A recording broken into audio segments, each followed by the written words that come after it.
Այստեղ ցանցաթաղանթի պատրվածքներ են 3 հատ,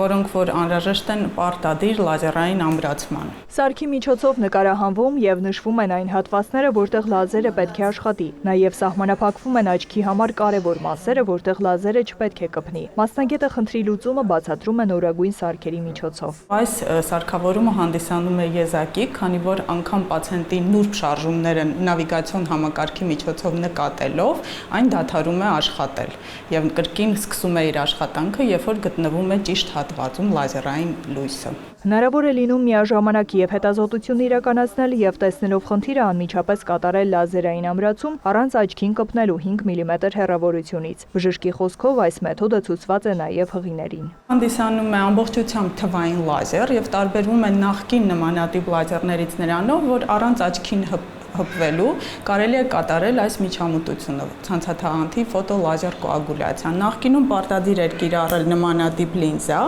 այսինքն տեղադրել աչքի վրա, հետո նոր կատարել լազերային սահմանափակում, նմանատիպ զոնան կարելի է 9 վայրկյանում